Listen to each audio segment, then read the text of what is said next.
Inside the Birds is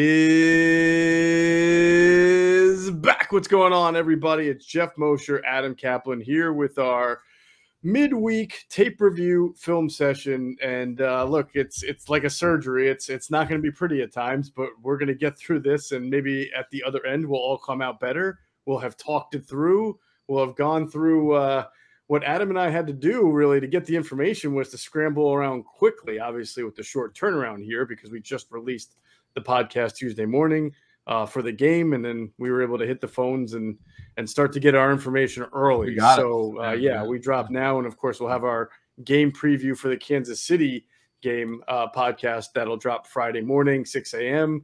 Thursday morning, 6 a.m. will be Q&A. And if there's ever such thing as a can't miss Q&A, this one coming up is going to be a can't miss Q&A. I'll just let you know right there. All right. I usually don't wake up at 6 a.m. or if I do, I'm a zombie, but I will. Well, I wake up at 6:30, but I cannot wait. It's funny. I have no idea what they're talking about on the show. I mean, I know they're talking about the game, but I don't know what they're going to say. But knowing the guys as I do and how passionate they are and how passionate we are, it's going to be on fire, and I can't wait to start my day. Because what I do, I don't know about you, but when I work, when I listen to podcasts, typically I typically listen to music when I work. However, when I listen to podcasts, I do it when I know I don't have anything that's pressing that I had to totally concentrate on where I could listen. I got to think. Let me ask you give me one hint. Do they come out firing in like the first 5 minutes? First 5 seconds, perhaps. Oh, man. Listen, I would make some popcorn. Boy, that's all I'm going to say. I would make some fire up my Thursday morning. And don't forget, folks, they've moved their show to the rest of the season. By barring a miracle, through the season won't be the playoffs. But 6 a.m., 6 a.m. Eastern every Thursday. Great. Yeah, a couple of programming notes. Obviously, we are back in full gear with the Inside the Birds pregame show. We'll be doing it from 10 a.m. till noon this coming Sunday. Greg Cosell will be back with us. I would still go and check out. I think the beauty of our pregame show is it's time sensitive, of course, but there's a lot of information and analysis that sticks and stands the test of time. And there are a few things that I thought Jason Avant brought to light in our pregame show leading up to the Cowboys game that came to fruition in the Cowboys game. We did talk about the defense, the concept, the schemes that they've been running, and whether it was sustainable to be as good as they were the first 2 weeks. And there were some question marks there, and certainly those question marks became realities during the game, and we'll talk about it in this podcast as well.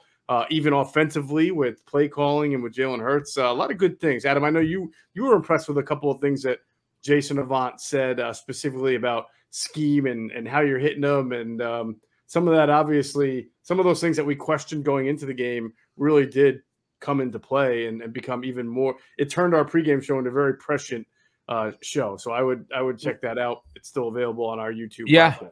We took it actually in a different. What happens if you haven't seen our show before, the one last year we did with Cosell and Trey Thomas, and now with Jason and with Q when he's available, something organic happens where you don't. Jason might bring up something that sparks something. Geoff takes the conversation different direction, or I might, and we got into to Hurts' arm strength, which we're going to get into. Like from 1 to 10, what the number was. We both kind of had similar numbers. This was probably one of my favorite shows of I don't know how many pregame shows we've done, maybe 20 something and 25. Although Trey was awesome. I got to tell you, Trey and Cosell took it away last year. It kind of took over the show. It was phenomenal. But this show, something about it with the philosophical belief on how the receiver position should be played and what these guys bring to the table. Right. Again, it wasn't even in our script. We just went with it, and it was just phenomenal. Yeah, it was fantastic stuff. So check it out. And of course, we'll be back again Sunday, 10 a.m. till noon. Myself, Adam, Jason Avant, Greg Cosell to break down what's now become a very, very critical game against the Kansas City Chiefs, who are, I believe, coming off 2 losses. So that's almost never good from the law of averages standpoint either, even though the Eagles are also coming off 2 straight losses. Quick programming note for ITB Radio. We obviously weren't on Monday night on 97.5 The Fanatic because the game was on. So we will be back next Monday from 6 to 6:50 because there is a Flyers, I believe, game on that later that night. So we will be on for about an hour on Monday And there'll be a few shows in October where we move to Tuesday because of scheduling conflicts as well. We will let you know. We will promote in advance. We'll keep you abreast of any of the changes in our schedule, and we'll obviously be putting it out on social media. So you can follow us on Twitter at Inside Birds is what we are on Twitter. Individually, it's at Geoff Mosher NFL, and of course at Caplan NFL. And a big shout out to the fan who tweeted to Adam and I over the last day or two. I think it was an appreciation for the show, but the coolest thing about the tweet was that he tagged us both in the tweet at our Twitter handles, and yet still spelled your name with a K and my name with a J for Geoff. So even though he used our Twitter handles in his tweet, that I didn't see it. The correct spelling, it still said Jeff wait a minute, with a J and Caplan with a K. He got a Twitter. Okay, I didn't see it. Okay, that's cool. But no, listen, I bring that up because I think it's hysterical. It's funny. I laugh at it. Yeah, so, I mean, look, we appreciate the shout out that we got. Like I told you my Herm Edwards story. He called me Alan for 2-3 years at ESPN. Alan Caplan. Yeah, but but the good thing about our October schedule on the Fanatic on ITB Radio is we would definitely now be on every. They were good about it. We knew about the Flyers and Sixers conflict, so we had a little email exchange on Tuesday, and they were great about it. So we're going to be on every week from now on, and we figured it out now because they're preseason, and then later in the month they're starting the regular season schedule, but they're going to work it out, and we're going to be on every week now, so we don't have to worry about being preempted. Right. All right. Well, we've got a lot of carnage to sift through. Even before that, we have to get to some of the transaction and injury news that's happened over the past 24 hours because it's not very good for the Eagles. So this is going to be a kind of a buckle up and be along for the ride type of podcast. Download the DraftKings Sportsbook app now. Use promo code ITB to receive $150 in free bets instantly when you place a $1 bet on any football game. That's promo code ITB to get $150 in free bets instantly this week at DraftKings Sportsbook, an official sports betting partner of the NFL. So let us start off with some of the transactional news. And it's very unfortunate, but I think we all saw it coming when he got carted off the field. But Isaac Seumalo, Adam, is the latest to have a Liz Frank foot injury, which means he's going to need surgery and be out for the year. He's on injured reserve. And, of course, safety Kevon Wallace has the separated shoulder, so he also goes on injured reserve, but he has an opportunity to come back, whereas Seumalo will not be coming back. And that's a really tough blow for this offensive line, which had already been on 2 backups prior. Yeah, I mean, now they have 3 guys on it who are not available, although we'll learn more on Jordan Mailata if he's going to be available this week or next week. He's got a short-term injury. It's not too bad with his MCL sprain, but nevertheless, he was not available in this game. So now you've got a situation with their offensive line that looked like they had depth about 3 weeks ago. They had 9 or 10 deep. Now it's a skeleton crew. So Seumalo, their left guard, is out for the season. He won't be available until sometime in the spring or late spring, early summer. This is a 9-month rehab. Typical Liz Frank is bad. Yes. It's by the way, we had the event. Folks who weren't aware, we did an event for our friends in Fishtown at Evil Genius Brewery last Sunday. Yep, block party. Yeah, it was very cool. And Quentin Michael told us he had a Liz Frank injury that kind of ended his career. Yep, and he explained it. I mean, it is a very odd fracture of the midfoot. It doesn't not forever, but it takes a long time for it to heal. It's an unnatural break. Mm-hmm. And he said he talked about it. If he didn't have the surgery, I mean, he would have had an arch problem, and he said it was a real issue. So, and remember, Deuce Staley had it. Yep, he was the first player we knew about back in the early 2000s for the Eagles to have it. And Brian Westbrook, I think, in 2005 had it. Did he have it? Was it Westbrook or Dawkins? One of those two had it. I don't know. I don't remember. Wow. Okay, I'm pretty sure one of those two had it. Okay. So Seumalo's done. Their left guard. The right guard, Brandon Brooks, is on IR. The hope is he's back by midseason. We'll see. So for the foreseeable future, your left guard, both guards are out, right? Mm-hmm. Jordan Mailata, we don't know yet. The left tackle if he's out. So your left side might be out this week. Your right guard's definitely out. You're down 3 linemen, 2 for sure. Maybe Mailata, we'll see later in the week. For Friday, I'll know for Friday for sure. So Where are we going here with this? The depth of this offensive line? I don't know, but I did tweet earlier Tuesday. 2020 called. It wants its Eagles back. Yeah, I mean, clearly there's some jealousy from last year going on, and they missed their Eagles beat up offensive line. And yep. So here's the question: Dillard now is your left tackle. If Mailata can't play, we'll get into the tape study. If Dillard can't play, it's Brett Toth. He's the last man standing, right? At backup tackles. Yeah, figuratively and literally. Yes, he's the last man standing. Well, here's the thing. I mean, at this point, I think Jack Driscoll, who has been activated into the 21-day window off of the 3 weeks on IR, which is good news. He is someone that theoretically, if they felt he was ready, could start at guard. He's been playing guard all camp, and they always felt when they drafted him that he was either a right tackle or who could eventually play guard. He can play guard. The question that you bring up, though, is pretty relevant. First of all, is he ready to just play a game after being on IR for 3 weeks and just now getting activated? That's something that we can't answer now. We'll have to find out later in the week. But he is someone maybe you could potentially think of. Now, he's never played left tackle. So if Dillard were to get hurt, I don't know that you want him to play left tackle over Brett Toth. But it's not like Brett Toth has got a ton of left tackle experience either. So I don't know. I think Andre Dillard's got to stay healthy. That's the big key. Did Driscoll play a couple snaps? Did he not play left tackle last season, or am I wrong about that? I could have sworn. Well, I know Toth did. Everybody played left because Peters got hurt, and let's see, Dillard was out for the year. Who was the top left tackle? Oh, Mailata. I don't know. Maybe if Mailata got hurt, then Dillard. I don't know why I thought he did, but nevertheless, it's. So here we go right now as we speak here Wednesday morning, right? Left to right, it's Dillard till Mailata's back. The left guard would be. I'm going to guess that it's Nate Herbig. Herbie, right? Herbie, Kelsey, obviously at center. Your right guard's Dickerson, and then your right tackle's Lane Johnson. Your top backups now are we don't know about Driscoll, so we'll put them on hold. As you said, I would agree. But right. So Driscoll right now, we just don't know. We'll know more for our Friday preview show when we preview the Kansas City game. But right now, you have one guy. That's Brett Toth. Now, I know that Jack Anderson, who they signed off Buffalo's practice squad, the guy's never played in an NFL regular season game, so you can't. He's on the roster, and conceivably he could be active, but he hasn't played before. He needs to learn the blocking scheme and all that. Right.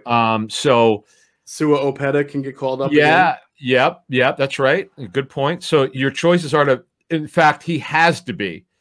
I don't see how he's not available for this.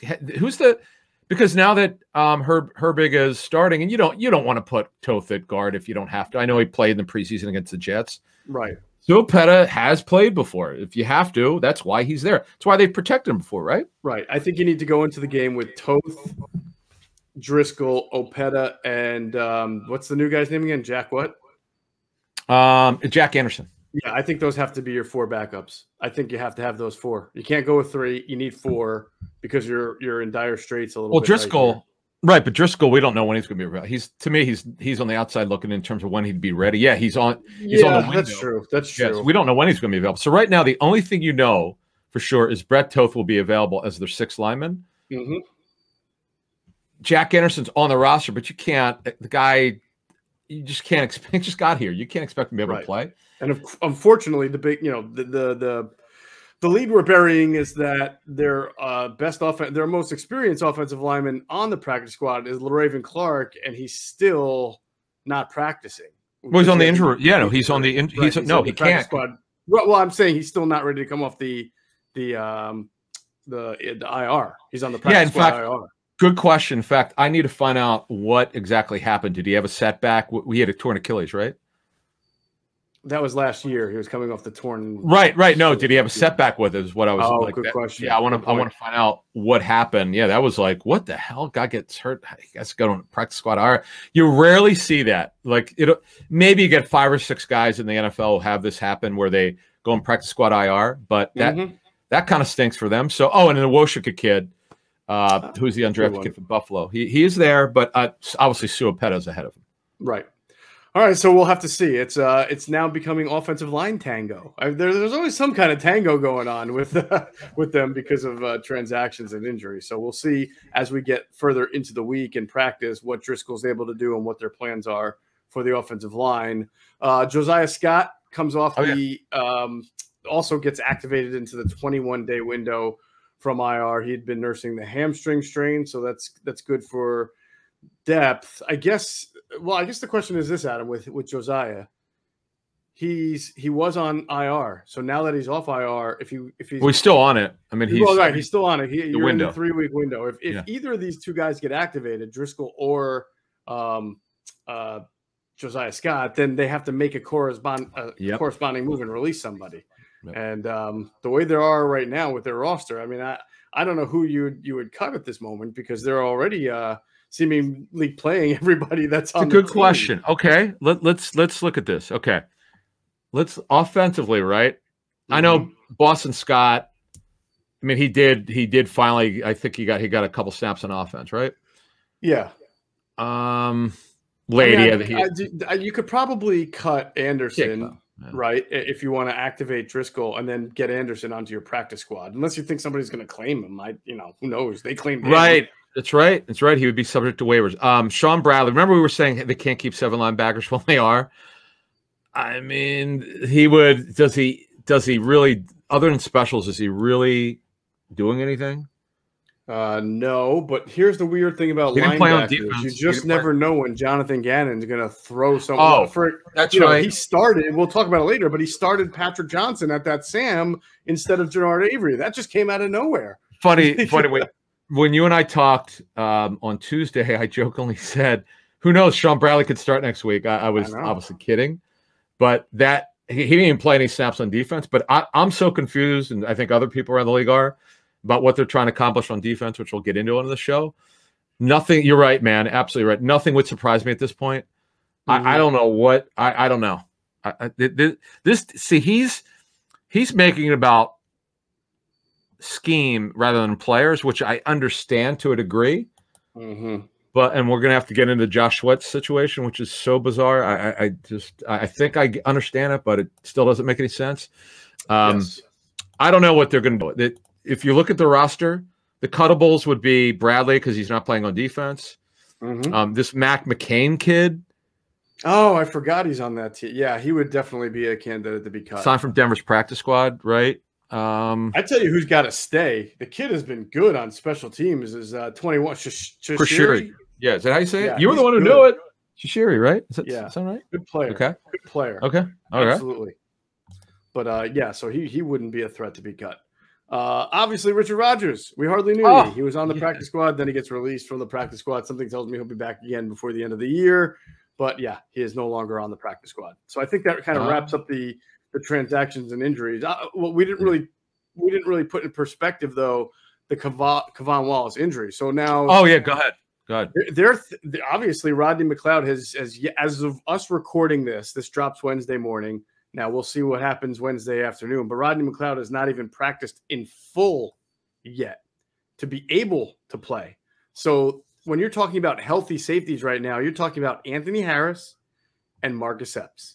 And that's where the conversation stops, right? Well, Shashiri, I guess, is a hybrid. He can. Back. Maybe he could get in there and play safety. But what I'm talking, what you and I are talking about is guys who aren't just special teamers. They're here to play safety. That's 2. They got 2 with 1 on the way, but we don't know when he's on the way. All right. Rodney McLeod. All right. So what they can do, Elijah Riley is a guy they keep protecting.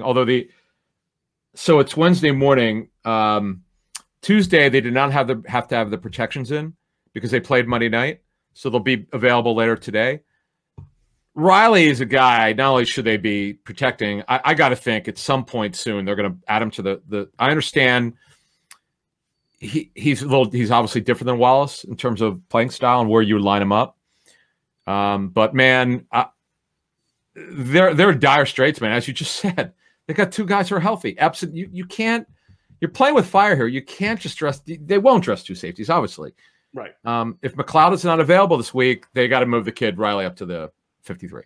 Yeah, and even then that comes with complications for what you want to do defensively because the strength of Kavon Wallace, who I would say is yet to really show it on a game-to-game basis, but he's a guy who can come into the box and make a tackle. That's what he's not like your prototype free safety who's covering from hash mark to hash mark. He's a guy who comes in there and he can play the robber. He can hit you across the middle. Elijah Riley, who it's not like we can say we've seen him play a whole lot, but he's a guy who is a hybrid corner safety as well. I don't know that how much box type safety come up and tackle a guy. So when you lose Wallace and you're already struggling to stop the run in some key situations, and you lose one of your safeties who can come up and help you there, it's tough. It's really, really tough. So this team really needs to get Rodney McLeod back ASAP, and it's 2 weeks that he's had of limited participation. So, you know, if you put a gun to my head and said, do you think this will be the week he'll ramp up a little more? I would think so, but that's just a guess. We'll have to wait and see how it progresses. I mean, 3 weeks, I don't know. I don't know what he can do when he gets activated. When he's active for a game, he's on the active roster. But so that's a problem. You just don't know what to expect from him. That's pretty much it for all the roster moves. We've kind of injuries. I don't think there was. I'm looking. I don't at my list here. I don't see anyone else who came out of the game that I. Oh, Davion Taylor was not active for this last game. Right. So because he's still got the calf, right? He's still nursing that calf injury. Oh, so. Yeah. It's Sirianni did say it's actually the scar tissue, which does, if you've ever had a surgery or an issue with a lingering, like let's say if you've had a high ankle sprain, you can have scar tissue. Like I know some people have had it because non-athletes have a high ankle sprain. That's a 3-month deal to like 6. Actually, it's like 8 to 12 weeks for a normal human being. You could have scar tissue. So anyway, that he had pain with his calf strain, and there's scar tissue, and that's why he was not available. So hopefully, boy, I'll tell you what, they need him on special teams.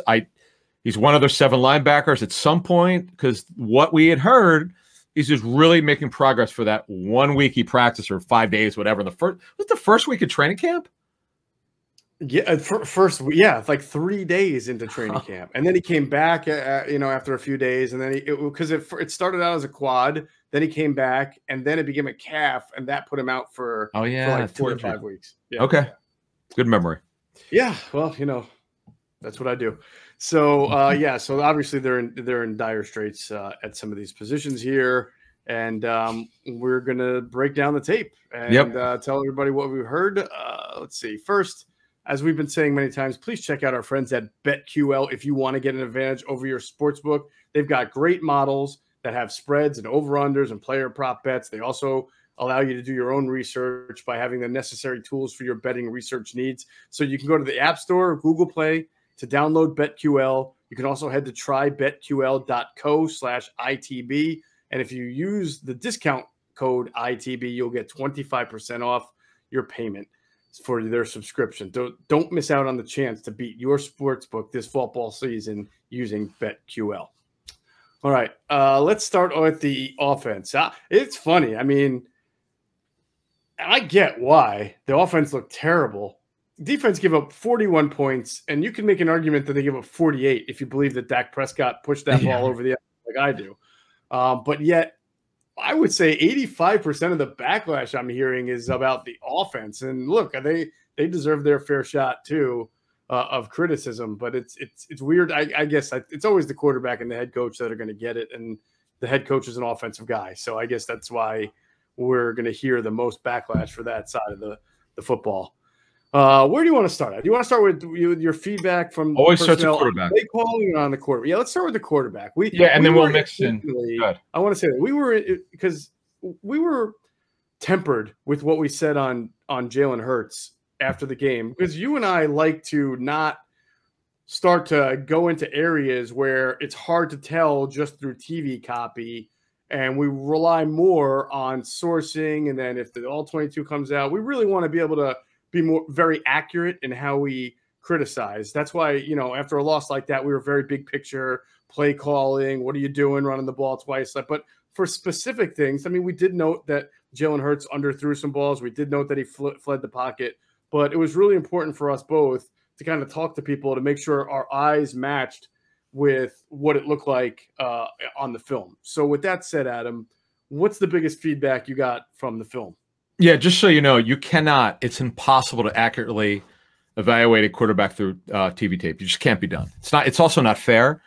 I've learned the hard way from trying to be a amateur scout through TV copy. It's a complete waste of time.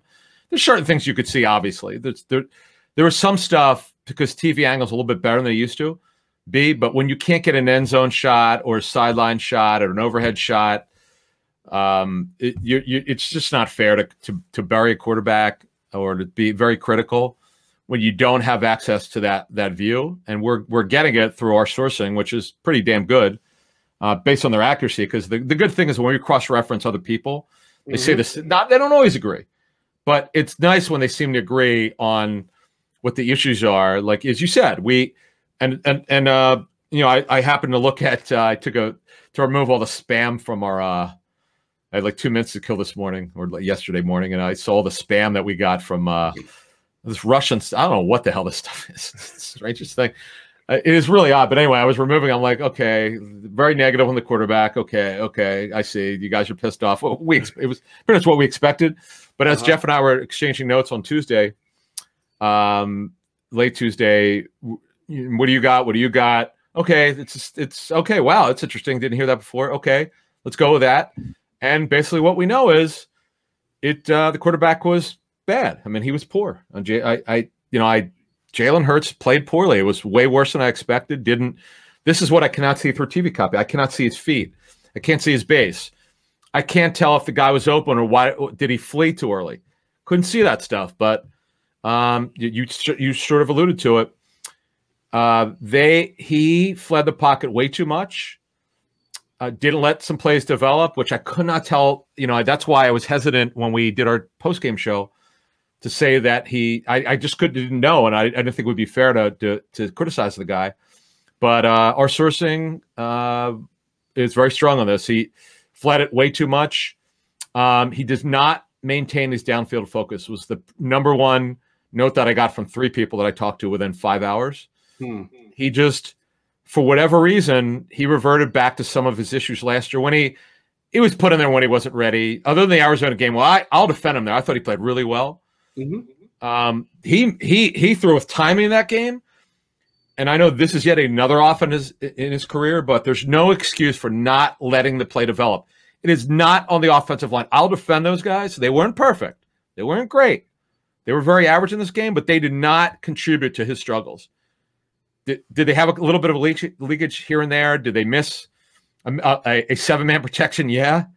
But overall, it's on the quarterback, and we'll get into the head coach, who I got a lot to say about. But Hurts did not play well. I mean, what else can I tell you? Yeah, and I want people to understand, and I think most people do, but sometimes you see these like arguments on social media or on the comment boards that are so circular and such a waste of time. But like, so it'll inevitably start off. Someone will be like, "Man, Jalen Hurts really stunk. I can't believe he was bad," which is true. He played badly, right?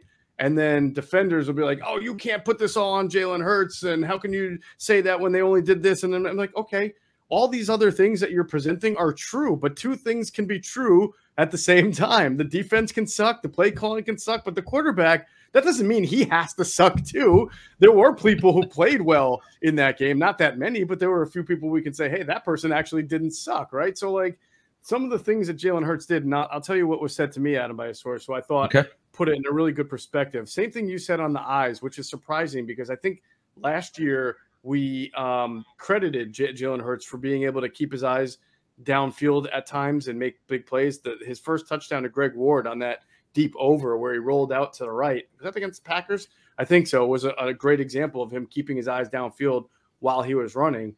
And as this source noted, he's now running like sort of running for your life type running or trying to be a hero type running more than extending a play type running. And the second thing, and I think you would agree with this especially, that it was evident in just how he played was that unlike last year, even when there was adversity, he was always calm, always poised, always had that signature.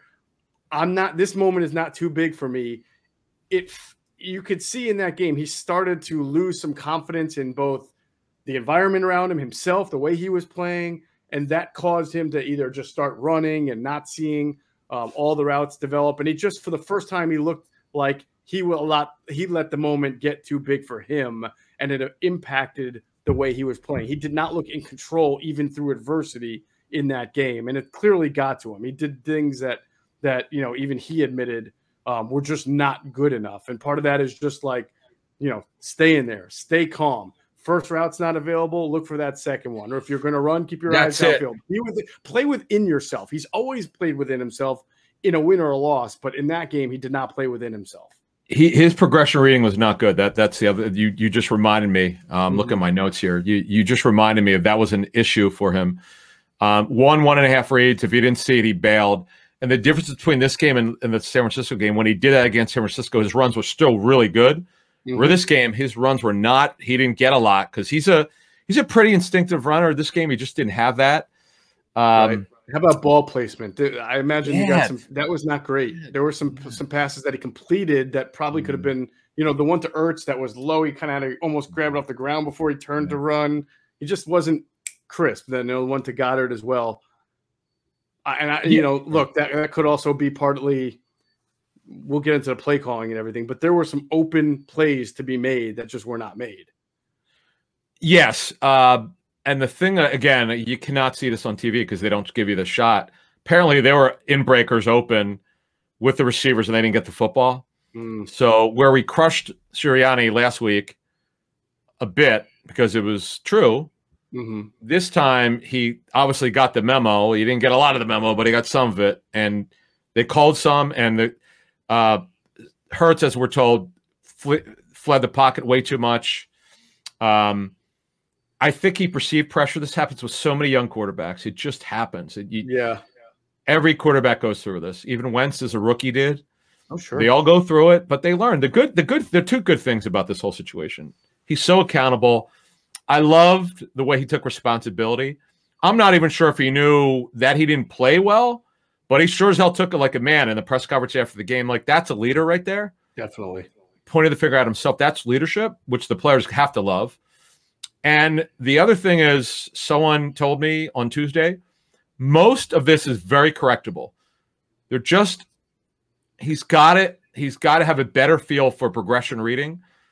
Just understand, hang in there. You were protected, not all the time. You were protected. Whatever the read is, go through it. You just hang in there, because guess what? And we'll have plenty to say about Sirianni that's not positive. Absolutely, there were plays that were there to be made. If he didn't make them, when the route was run well, it was designed well, and the guys didn't get the ball, that is absolutely on the quarterback. So it's been 3 weeks now for Jalen Hurts. I would say game 1, he was very good. Game 2, I thought he was average. And game 3, he was below average. So if you're to – well below average. So if you're going to kind of even that out after 3 games, he's been average through 3 games, because he had one really good one. Yeah, uneven. He's been uneven. Yeah. Good thing for him. There's 14 games left. And by the way, I'm sort of surprised. Like, I'm never surprised by the extremism that goes on, whether it's sports talk radio or whatever like that. But like, if you're big into Jalen Hurts before the season, I wouldn't advise you to be completely out on Jalen Hurts right now. It's a long year. And same thing with the team. If you thought this team was going to be really good, and maybe now I can understand you rethinking it, but I wouldn't be like completely on the other. It's a long season. Obviously things have to get better. Things have to change. But I wouldn't let one game put me over the moon like Atlanta did not. I never remember I said we don't recalibrate after Atlanta win. I don't recalibrate after this bad loss. At the end of the day, it's 1 week, and every team, as you just mentioned, every team has a stinker also.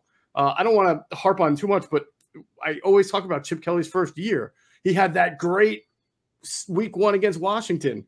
Then he got blown out. The doors blown off him 2 weeks later in Denver. They lost 55-10, and everybody thought this guy's terrible and stinks. And then they wound up making the playoffs that year. So it's a long season. That's all I want to advise people. Just relax and try not to be week to week.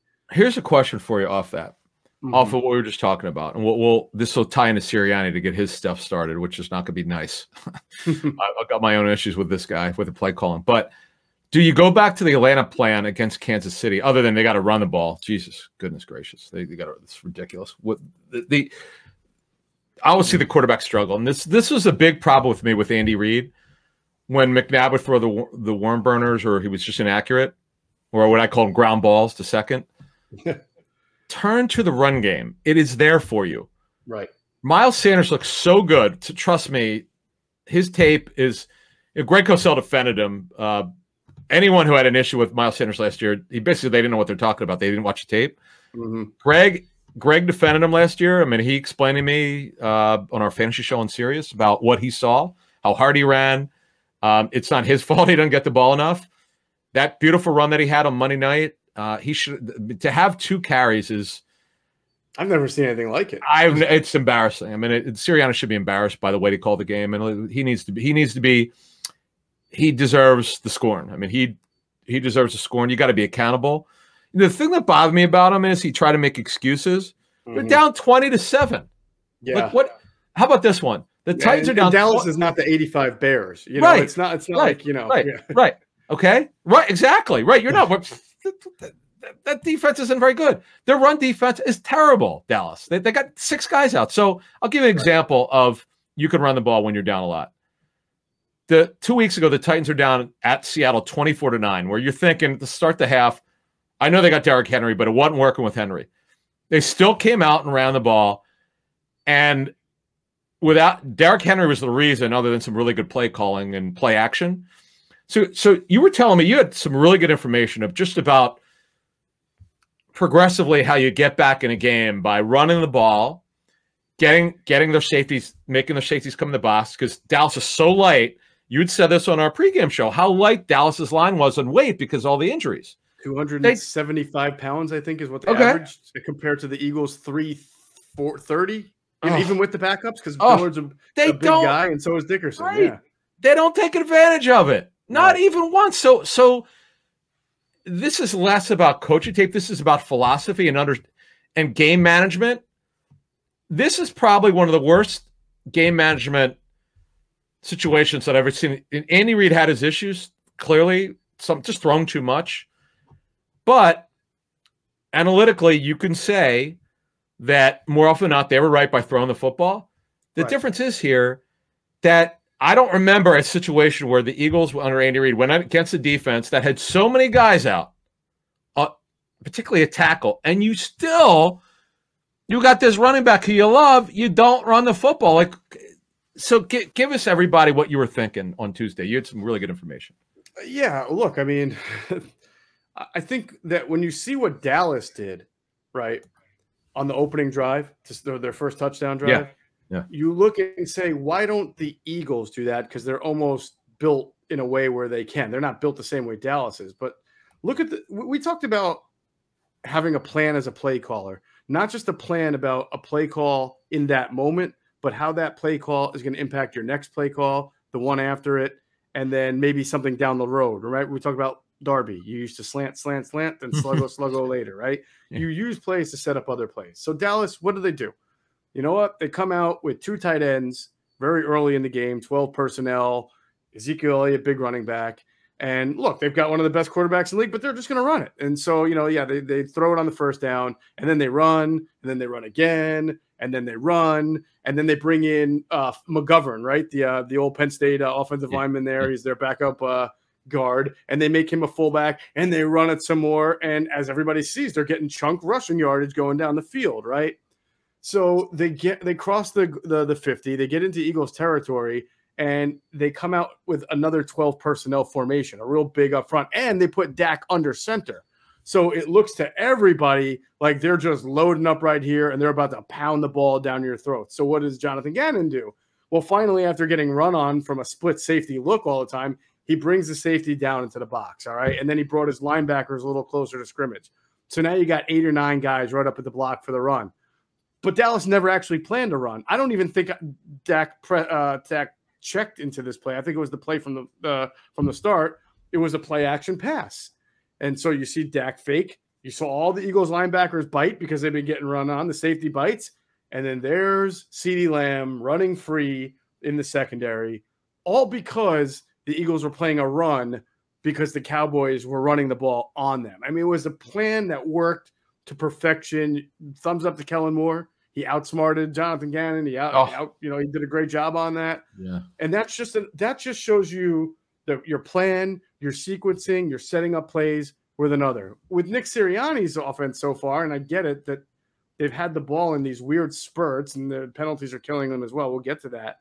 But you wonder what play are you running to set up something else? And when you have Miles Sanders and this huge offensive line, even though you're down by 2 touchdowns, why don't you do a couple of those plays over and over? You had 2 really good ones with Miles Sanders. Why don't you go back to that?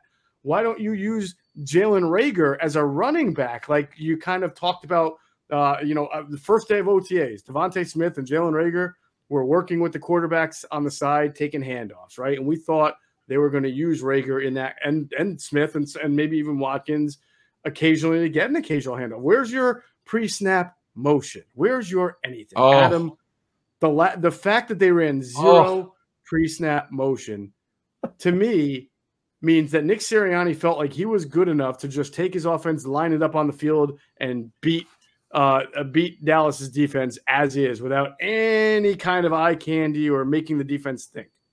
How is that possible? I don't know. And I didn't even know that until ESPN Stats and Info, I think, put that note on Twitter. Mm-hmm. So I asked some of our tape sources. One guy said, "Hey, did you notice that they didn't do any pre-snap?" Because, I noticed they did very little. And I said, "Do you have any idea why that?" I said, I know that this is not one of these guys' team. The Eagles are not one of his teams, but he had to watch it for me. He said, "I don't know, but that's pathetic." And then he went through, I guess he went through the game book to see who was out. And he's like, "Holy smokes, they got a lot of guys out on defense in the front 4." I'm like, "I know. Why didn't they do something with pre-snap?" And he goes, "That's just what's that?" I'm just agreeing. It's shocking. Yeah, it's egregious. Yeah, it's just bad coaching. I don't want to hear it. We said this after the game that, last year Peterson had to play with all these backups, and we were told that he was concerned about asking these backups to do a lot. They didn't have very many. They're young at receiver, but these guys are going to be here for a while. What do you do? How are you helping your team? Not only your quarterback, how are you helping win? How are you helping? What are you doing to make the defense think one thing and get another? What the hell are you doing? That is the $1 million question. What the hell are you doing? I just don't understand this guy. I made the dumb mistake, and I'm so pissed off. I was going to go with Dallas the whole weekend. I said, you know what? I'm going to trust this guy. Players over plays. Okay? He said it. He was asked about it. I'm going to trust this guy. Mm-hmm. And he let me down, Sirianni. He called an awful game. He still – was it better than last week? Okay, yeah. But the Sanders stuff is egregious. The lack of pre-snap motion is embarrassing. Then he does nothing to help a struggling quarterback. That's bad coaching. There's nothing you can do to convince me otherwise, because this is egregious. Like, you got to know what you're working with. When your QB, your starting quarterback, struggling, you got 2 choices: either pull him and put the backup in, which they weren't going to do, or you help him. Help the guy. Come on, it's your job. So let's talk about the offensive line a little bit here. Yeah. The offensive line wasn't great. I feel like you can find, it's very rare you can say this, but you can find a play or two from every single one of the 5 offensive linemen and say, you aren't good enough on that play. Usually it's, there's one guy that sticks out or 2 guys, but at the same time, they were not terrible. They were not like a sieve. It's not like there was just constant pressure in Jalen Hurts' face. I just thought that they would wind up with their girth and mass compared to Dallas D-line. I thought they would reset the line of scrimmage a whole lot more. And maybe if they were given more opportunities to run, they would have. But that Dallas defensive line still got too much pressure for what they were compared to what the Eagles offensive line should have been. So I would say they did okay, right? I mean, they were okay. Yeah, I would agree with you. I would say average. Mm-hmm. Dillard was fine, not great. Was fine. They didn't rush him a lot. That was the thing. Like, they didn't bring extra heat to his side. They didn't overload blitz. They just didn't bring a lot to his side. But he was fine. He had a penalty, but that was it. And these penalties, this is another problem with this head coach. I don't know what they're doing. I know it's only 3 games, but they're leading the NFL in accepted penalties, and that's only the accepted penalties. The yards will be higher. Mm-hmm. I don't know what the pre-snap stuff, as Sirianni said after the game. I don't understand it. Like, how are you teaching these guys? It's not just the offensive linemen. It's really bad. It's embarrassing. I don't know. I mean, 13 accepted penalties. They've had. I just don't get it. I don't have a great answer for you. We have no access to how they're being taught, but whatever he's doing is not working. He has to hold these players accountable. Oh, by the way, Barnett, another penalty where you scratch your head. Yeah, we're going to get to the defense in a second. I just wanted to mention that just because you're right. Another penalty. So you asked an interesting question about what do the Eagles do against Kansas City that might be similar to get them back to what they did against Atlanta. And I assume that you asked that because the Kansas City defense is not ranked very high, and so it should be an opportunity to get back on track. I would say, though, that I think Kansas City is underperforming as a defense. They have good defensive players. They have Frank Clark. They have Chris Jones. They have Tyrann Mathieu. They've got some players who you should fear. Whereas when we talked about Atlanta, I mean, the conversation began and ended with Grady Jarrett. There just weren't too many other players that you would consider blue chip type players. I think what happens in Kansas City, and this is just totally my guess, but I've seen it before with other teams, and you probably have too, is that when you get used to playing for a team that scores like 35 points a game, sometimes you take more chances, you do a little things out of the ordinary, because if you screw up, it's okay. Your offense is going to go and bail you out. That doesn't happen all the time. So my point is that I don't think that you just do what you do against Atlanta, against Kansas City. They can hit the quarterback. They got a couple of guys who can come at you, and eventually they're going to get their heads out of their asses, and I think can start playing some pretty good defense, or at least adequate defense compared to what they've been playing. Well, they're bad run defense. They gave up over 250 to Baltimore. They gave up some. That's weird. Right? Yeah, well, a couple things that they did that are different this year. They moved Chris Jones to end. We'll talk more about this on Friday morning, but Jaron Reed, who's a good pass rusher who came over from Seattle, he's there. Frank Clark's missed 2 out of their first 3 games due to a lingering hamstring issue. Willie Gay, Willie Gay, one of their starting linebackers, is on IR. Nick Bolton, the rookie, starting. Right. They've had Ward, the corner, starting corner, has missed some time. So they've had Matthew missed a game because he was on the COVID list. Okay. So look, they've had some guys out. They have new starters. But the bottom line is their run defense has been really bad. And folks, if you've been with us from the beginning, you know I don't like running the football, but this is so obvious that they have to. Not only will it help Hurts, who's struggling. Right. You got Sanders, 26, who looks great. I've seen you and I doing the show. This is our 4th year. This is right up there with one of the most embarrassing situations, that Sirianni's refusal to run the football. Now, here's another question. Someone asked me this on Twitter, and I didn't get a chance to respond to it. Of course, we don't know the answer to this, but we know what's been documented about how Jeffrey Lurie gets involved, not in the play calling, but he asks questions about it. Why aren't they doing this? Why aren't they doing that? The Athletic had a great piece on this in the spring. So I just wonder, does Sirianni feel pressure to keep throwing the football? I don't know. I have no idea. It's a great question. I just don't know, because there's no way to really know that. But it's really egregious what just happened. He should be embarrassed. It should keep him up at night what he did against Dallas in terms of not running it. I don't get it. I help your quarterback, and when you see that. It's one thing, right? Before we move on here, it's one thing against San Francisco. Okay, Josh Norman doesn't run very well. He's an older corner, the bottom of his career. The other kid, the 5th rounder, had to start. Okay, let's take some shot plays. When Sanders ran the ball, he ran really well, but still could have run a little bit more. That's fine. But to only give him 2 carries when you're only down 13 points, are you basically just saying you have no? Because that's what Sirianni said after the game. Well, we knew we had to throw to stay up with him. Why concede? Like what? No. Yeah.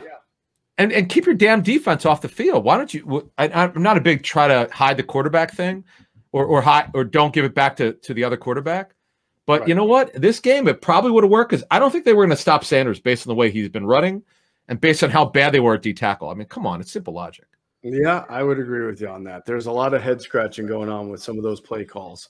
We will see as it moves forward. And I'm totally with you. I've been thinking about it for a while. I've been wondering, does he meet? Does Jeffrey Lurie meet with with Nick Siriainni on Tuesdays. They talk about the analytics decisions because we didn't even get into that. But the punting on the 4th and 5. I mean, I'm just wondering if Jeffrey saw all this coming and is relenting in some of the or if he's a little surprised by this and how he feels. Love to know about everything. Yeah, I'm sure we'll find out soon enough. Yeah. All right, let's transition to the defense. First, remind you to go to check out our friends at PHLSportsNation.com. They are enhancing the fans' experience with their coverage of Philadelphia sports teams for the fan, by the fan. That's their motto. So make sure you read all their great coverage and content, and you can find them on Twitter at PHLSportsNation. The website is phlsportsnation.com. We'll pause real quick now for a word from our great sponsors, including our friends at Sky Motor Cars.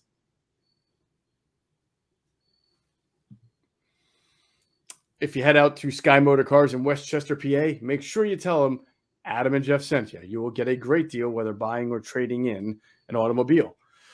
All right, the defensive line. I swear, this defensive line is like Jekyll and Hyde. I mean, they get really good pressure. Javon Hargrave looks like he's Aaron Donald reincarnate. I mean, there are times where they can be suffocating. But when a team decides they want to pin back the ears and run on them, a team can run on them. And they take advantages of some of the personnel, the backup groupings that you see get in. They sometimes take advantage of the fact that Hargrave and Cox are always looking to rush the passer. Instead of always playing their run keys too. And I'll let you say what you got from personnel sources. Yeah, it was they got taken to the woodshed against the run. It's not just what the numbers showed. Run fits were not very good. Milton Williams strangely started over Sweat. I understand girth-wise he's bigger, but he's got much shorter arms. This Josh Sweat thing is bizarre to me. I don't understand it. Like, I know that they're playing a different defense. The front is Sweat is playing that 4-eye position where you play inside shade of the tackle. That makes you less of a pass rusher, just more as a run guy. They are a total read and react defense. This is the way we've known this since February. It's exactly what they're doing. I don't know about Josh Sweat in this defense. I have no idea. We need more information. This is just weird. What are they going to do? Anytime they think a team's going to run on them, they're not going to play Sweat. They're not going to start Sweat. I don't know what the hell they're doing with this front. I mean, I don't know. There's a lot of mixed messaging going on because they gave him a pretty decent contract extension, and yet, as you just mentioned, and I didn't even notice it until you texted me, Milton Williams started, and then I looked closer and I'm like, wait a minute. Not only did Milton Williams start over Sweat, but they started Patrick Johnson over Avery. I'm like, why did that happen? I don't know. I mean, Patrick Johnson played 36% of steps, and Sweat still played a lot. But I don't know. I'll say this. I hate to defend Gannon because I know people are like they want him out. I love your line when Eagles are bad. You always say on our show the fans want everybody fired. They don't single out one. They want everyone fired, right? Everything. Yeah. The trade hurts. Trade for Watson. Sirianni handed. One guy said Sirianni should have handed resignation in. Oh, come on. They're struggling, folks. We get it. It's funny. I get a kick. I love it, man. I love growing up here because not much changes, but because as you said, one game, the Atlanta game, they want Sirianni to run for mayor. Now they want to run him out of town. It's just exactly. It's just down, But someone should do the Philadelphia version of that guy. Who's the guy who does those videos? Like Magruder, right? Oh yeah, he's the funny. Cowboy, where you see him go through like the spectrum of emotions. Like we need to fill out. Like, oh, I love Nick Sirianni. These t-shirts are awesome. Oh, I love it when he says dog mentality.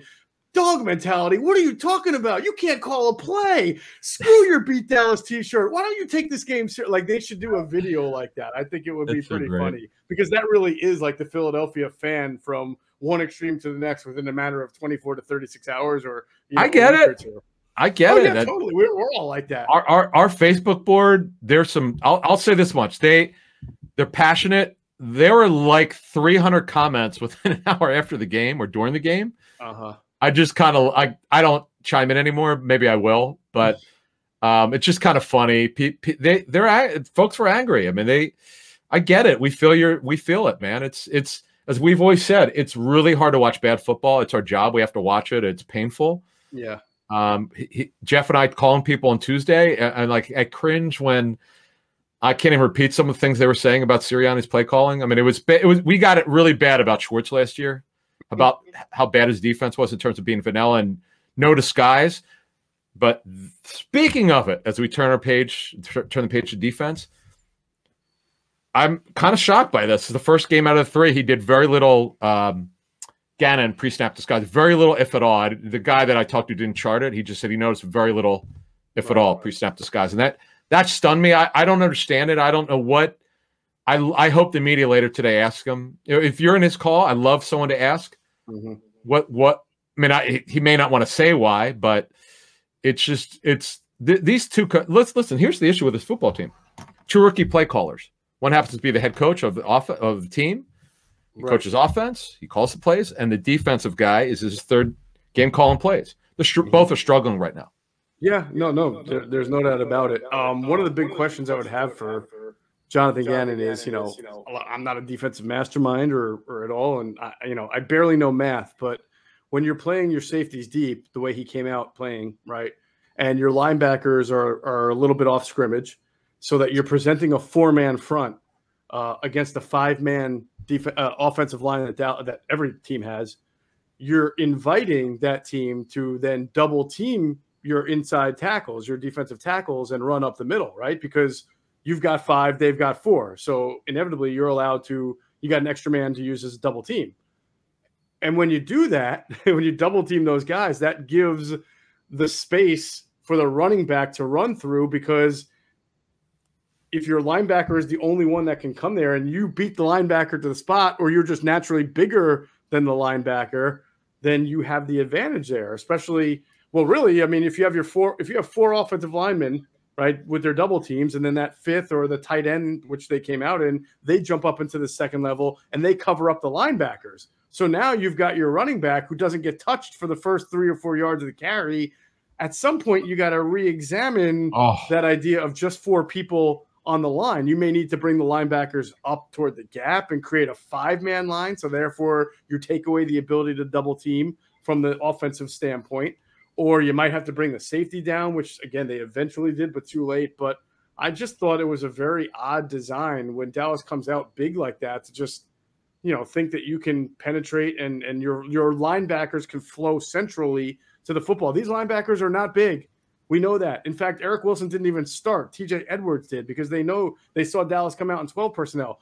But TJ Edwards, yes, he's a downhill linebacker, but he's still just TJ Edwards. We're not talking about Luke Kuechly here. We're not talking about, Devin White or Devin Bush or anything like that. So once again, you're asking linebackers to do something that they're not equipped to do. You're supposed to do stuff up front, and we saw this against Atlanta, where you're stunting into gaps and you're forcing the running backs to either go to the right or go to the left, because that's where your linebackers are best, going from hash mark to hash mark, side to side.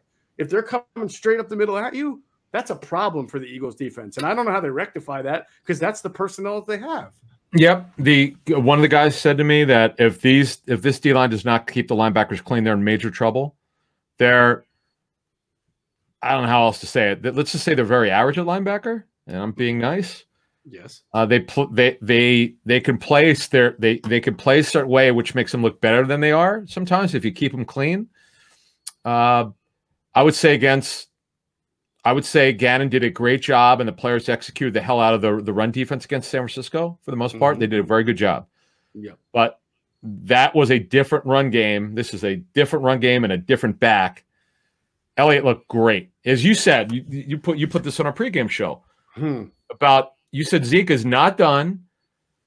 Be careful. He's had some big games against the Eagles, and now you want to argue that the Eagles help him look good? Yeah, because the scheme sucked, but he looked great. I mean, there were plays where he had the first 2 or 3 yards given to him, but then as you saw him kind of jump cut into guys and carry them an extra 2 or 3 yards to go along with it, because he's big. He's bigger than some of their linebackers. Yeah. Oh, and then they had 77 yards rushing between Pollard and Elliott in the first quarter. I'm like, they're in trouble. And do you see who finished the game at running back? It's hilarious. Figures. For them, Corey Clement. Yeah, the Super Bowl hero. Yeah, it was funny. Yep. Look, Gannon can't be proud of this. The run defense was atrocious. Quite frankly, if the game meant anything to them in the fourth quarter, they would have ran it down the Eagles' throats. But by then, when you go up so big on a team, it's hard to maintain that. Coaches will tell you, no, or what they say to the players mentally, it's like, okay, we know they have this team now. I've exhausted myself so much. We got a 3 touchdown lead. Let's take it. Just mentally, they take it easy. Yeah. But I mean, it was an abomination, and Gannon cannot be happy with himself or his players, obviously. And also, by the way, his assistants got to take some of the brunt of this. They're all in it together. And we're going to learn a lot about these coaches here, how they respond. I know the Kansas City matchup's going to be tough for them, but you know what? As Sirianni said after the game, the Chiefs aren't going to feel sorry for him. So we'll see what happens. No, that's what I wonder about. I know Jonathan Gannon can make adjustments. I have a tough what time. Kind though? Exactly, because what he can't do is he can change personnel, but he doesn't have anything better than what he's got at linebacker. He doesn't have anything bigger. He doesn't have anything stronger. Jeremiah Trotter, circa 2003, ain't walking through the door.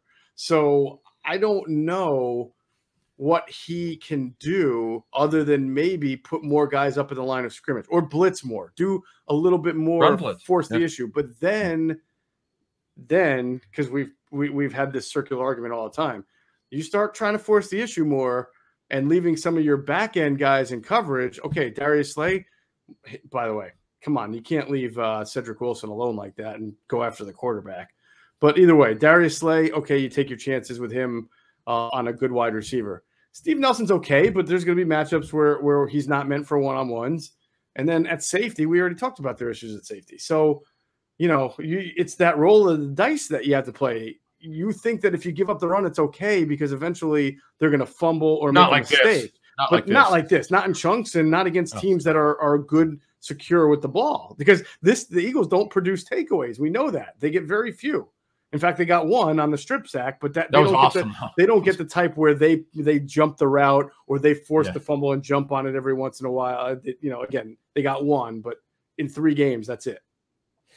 Yeah, that was an unbelievable play. Hargrave is just a man. Now, he like Cox had some plays I like to have back against the run. They missed some plays. Cox said after the game he had been ill for a while and he cramped up. Maybe he's down in weight. He was hinting at maybe so, but what happened. They don't have a Bo Allen plugger, third defensive tackle. They don't have that run guy, unfortunately. Who's still available, by the way. He's out there, but it's a problem right now. They have to get back to basics. Run. Usually these things fix themselves. They're just generally aberration with the run game. But as you said, run defense, the first game against Atlanta, the first half with Patterson, who's had a good year. Cordell Patterson's having a really good year. This might be the best he's ever done. Yeah. He got them, but then week 2, they were great. Week 3, embarrassingly bad. It could have been if Zeke would have played all the snaps in the fourth quarter and the game would have been closer, they might have run for over 300 yards. It's just what happened in the fourth quarter because they were up so big. But overall, that's got to be corrected. We'll see with Clyde Edwards-Helaire on he's a smaller back, a darting back, explosive. Coming off. Watch out for the screen game from I was just going to say, right? Yeah. Right. That's what I would expect that game. And the Eagles, by the way, just getting back to offense, one of the people we spoke to, I forgot to talk, this is in my notes about screens. Dallas had them scouted very well with the Eagles screen game. Hurts missed him, Gainwell badly. He threw it he hit his hip. The ball was inaccurate. On the wheel route. Yeah, that's ball placement right there. He had a chance to lead him. And get a big might have been a touchdown. Yeah, might have been a touchdown. But Dallas had them scouted pretty well. And Sirianni's got to go. He's got to take a look at himself and his assistant coaches. I still maintain that he needs a senior offensive assistant, someone who's been there, done that before, to be a voice of reason for him, because somebody needs to get in his grill and shake him up a little bit. He's got to do a better job. Gannon needs to take a look at himself. The other thing is they're just not blitzing. And when they do, they're not getting, obviously, other than like a couple plays. Yeah, I'm laughing because even when they blitz, they don't blitz. And there was one play that they did something really well. It was called a fire zone blitz, where the nickel corner comes rush. I think they got the sack on that play. But really what that is you rush your nickel corner from the blind side, but then you drop your end into coverage. So it's really a 4-man rush. But the protection scheme is screwed up. Nobody sees the nickel corner blitzing, so he comes untouched and gets in there, or by the time they rotate, it's too late. And that's what happened. And so it's kind of funny that something deceptive worked, but it still technically was not a blitz because it was a 4-man rush. And why he did a 3-man rush, backed up on the 5 on that touchdown to Cedric Wilson. If the Ravens in that situation are going to cover 0 you, they're going to come after you like crazy, and they're going to say this is either going to be an easy touchdown for you, or we're going to kill your quarterback. And I love that about the Ravens. Eagles 3-man rush. Come on. Couple things before we get out of here. We haven't talked about him. This guy so far, Avonte Maddox, is playing well. Very solid football. Tackling's good. He's back to where we all knew he should be as a slot corner. That's a good thing, because they're going to, as we go along here, Tyreek Hill lines up everywhere. So I'm fascinated to see how because the Eagles are also heavy, more cover 2 than any game they played. They only played 3, but I'm told, I believe reliably, that based on this person's charting of the game, just to see what the Eagles do on defense, heavy cover 2. Obviously, the safeties were back, and we'll see how they do it. I have no idea how they'll do it. We'll get a better idea of what we think they'll try to do against Kansas City, but they did that. Did give up the play to Lamb for 44 yards, which shouldn't have happened. They've got a lot of soul searching this team. And then Ryan Kerrigan, someone asked me, I don't have an answer for this. He's playing a lot. He's playing 5 technique. He's just not getting it. He's not. Yeah, they'll stand him up, but he's not being used the same way as he did in Washington when he would stand up. He wasn't a run defender. He wasn't a I don't know what the hell they're doing. Yeah. Oh, and obviously I'm an idiot by not mentioning this. There's no question. Not having Brandon Graham crush them this game. It should have mentioned that before. My fault. It not only did it crush the run defense because he's a really good run guy, plus he could play inside. He's an unbelievable pursuit run stopper. Like, he's really good at it, and they don't have anyone that can do that. Derek Barnett, I don't know what to tell you. He'll flash a little bit in a game. He'll make mistakes. He had his penalty. He's got to play because they just don't have anybody else. No. Well, some of these problems are not correctable. Like, Brandon Graham's not coming back. Derek Barnett's not getting any more disciplined. And playing a 2 deep coverage is not a bad thing against the Kansas City Chiefs, because you need to keep those weapons in front of you. But then again, they got a pretty good running back and tight end too, so it gets a little bit nerve-wracking there. We'll get into that more on the Friday morning podcast, 6 a.m. That's going to do it for this episode of Inside the Birds, the leading podcast in Eagles intel. Thanks to everybody listening. Thanks to Hunter Brody, our producer. Check out his work on YouTube. It's called Sports Talk with Broads. Check out his Twitter account @Broads81, and of course his new website, broadsmedia.com. And as always, we thank you for flying with us inside the bird.